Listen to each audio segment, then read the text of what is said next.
Oh my goodness, you guys, I was extremely lucky and fortunate enough to land an exclusive interview with the great, with the awesome Lady C herself. And in part one of this interview, we talk about Meghan Markle and her using the race card. And yeah, according to Lady C, Jamaica ain't too fond of her.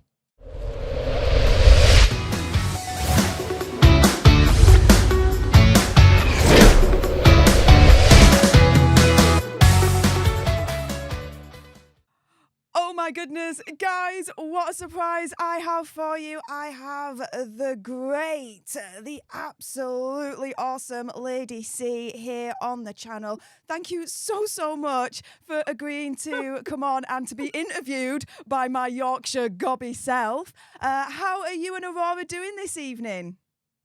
We're doing very well, thank you, Stefan. Lovely to be here. Thank you so much for interviewing me. And incidentally, I like your headband. Oh, why, thank you. I thought I'd wear it in honour of Lady C being here. But yes, this is all in aid of her new book that is out, guys, today. Meghan and Harry, The Real Story, Persecutor or Victims. Now, this is the updated version. The original was released back in 2020, I believe, around about 4 years ago. So, Lady C, just to jump into it, with this book being now the updated edition, what's really the major difference between the two at this point? Well, I think 4 years ago, Meghan and Harry were at the beginning of their, what I would regard as self-destructive journey. Now they have beached the whale, so to speak. And so I think it's how they've gone from being the most popular royal couple in the country to one of the most unpopular couples in the world, if not the most unpopular couple in the world. And of course, that is a very rich journey filled with lots of really quite regrettable but extraordinary happenings. Absolutely. And Lady C explains it all and so much more, guys, in this book. I've literally read it cover to cover. It goes into absolutely forensic detail, and some of the sources that she was actually able to speak to is absolutely astounding, guys. So if you haven't done so already, make sure you pick it up because it is an absolute great read. Now, going into the book itself, so you spend a lot of time on race, which, you know, we all know Megsy likes to use to her advantage, in my opinion, conspiracy theory, whatever. But with you being born in Jamaica and being Jamaican, how does your understanding and knowledge of racism differ from Meghan's? Well, first of all, the experience that people of color, and obviously I'm not black, I'm white, but it doesn't alter the fact that all Jamaicans are members, fully paid up members of the black community. Our national motto is out of many one people. And all of the white families in Jamaica have colored relations. It's par for the course. You know, we come from a blended world with blended families and blended friendships. And when I was growing up in Jamaica in the 50s and 60s, Jamaica was at the forefront of race relations at a time that the United States of America even had segregation, and that the United Kingdom was really very backward in terms of race relations. I mean, we in the United Kingdom have now sort of become a very multicultural society where there obviously there's always prejudice, whether it's again the poor against the rich against the poor, black against white. There's always some element of prejudice, but nationally there is very little prejudice in this country now. But being Jamaican, of course, I was brought up in a totally blended society. And in fact, until I was 8 years old and there was an incident that happened, I didn't even realize that there was a real difference between black people and white people, which is extraordinary because I was born into a white family, but being brought up by the nannies and the servants. And, we had friends who were brown, black, white, Chinese, Indian, whatever, because Jamaica always mixed socially, even when it didn't mix maritally. And and when I was 8 years old, something happened that made me realize that there actually was a difference between black people and white people. But until then, I had absolutely no idea that there really was a difference. And I agree with Morgan Freeman. The way to get to stop all of this race nonsense is to stop speaking about it. But Meghan has very mischievously played the race card.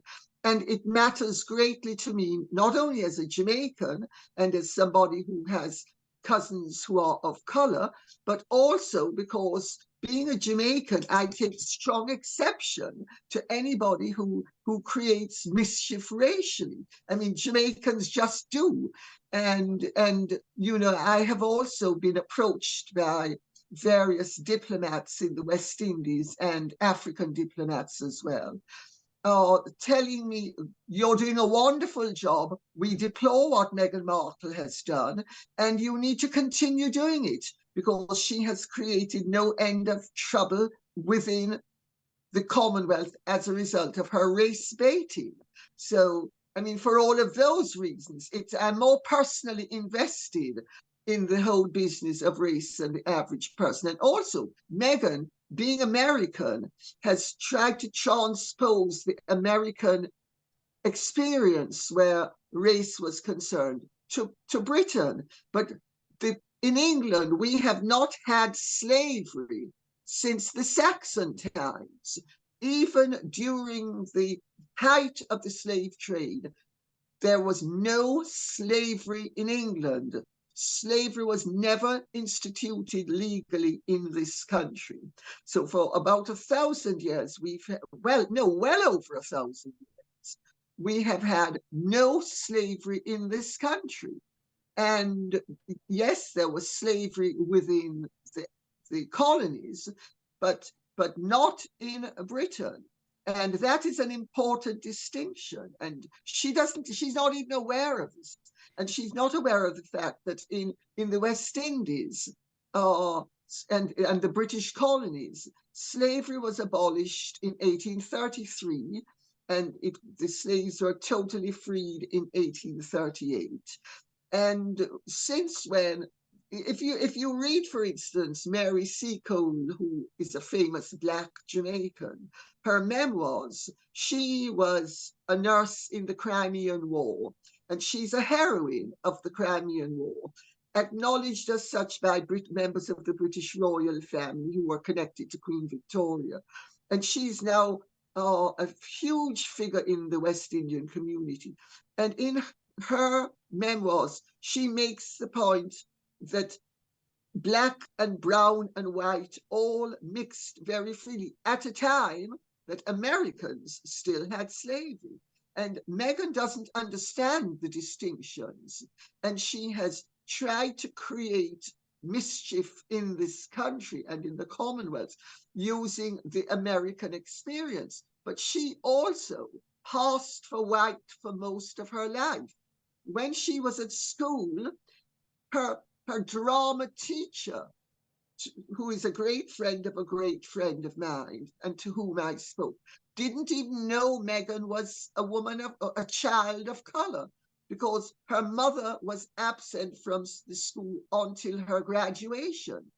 And there is a theory that, in fact, Meghan encouraged her mother to stay away so that Meghan would not have the experience of people thinking she was a mixed race child.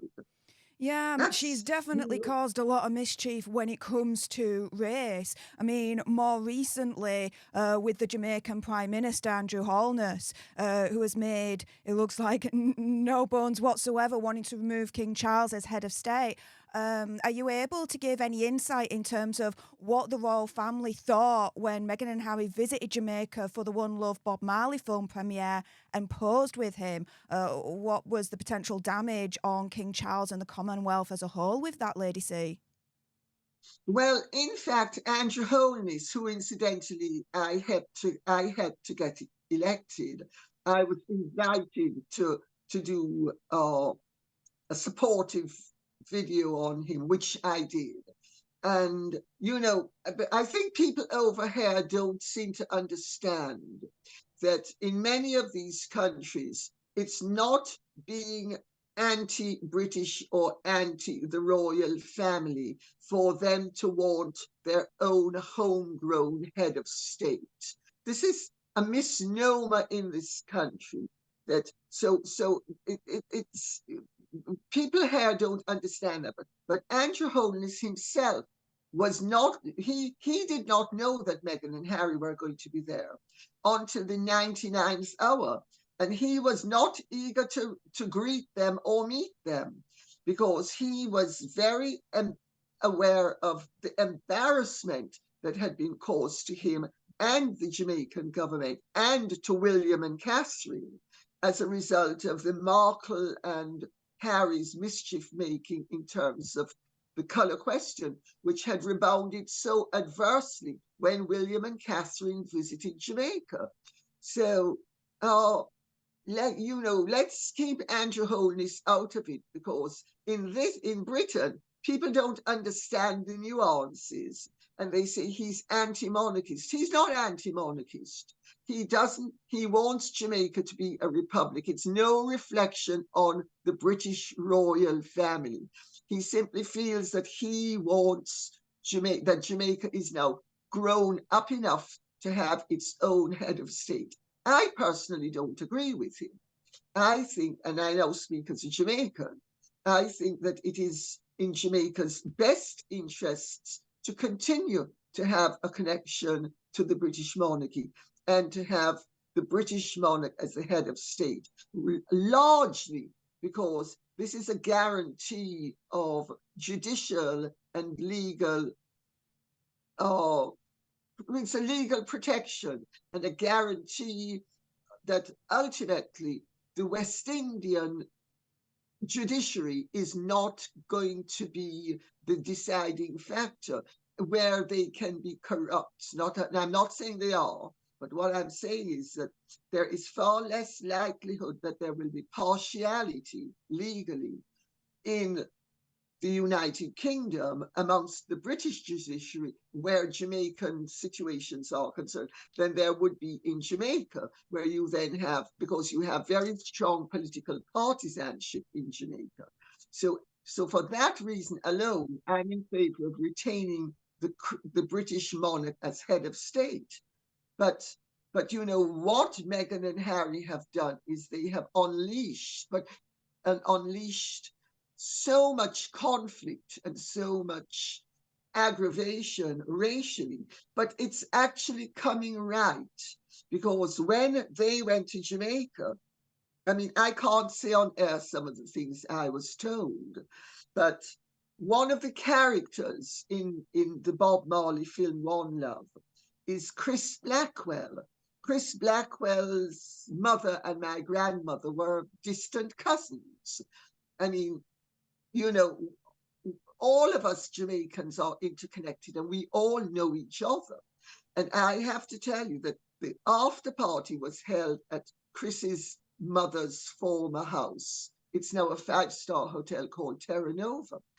And the people didn't want to associate with Meghan.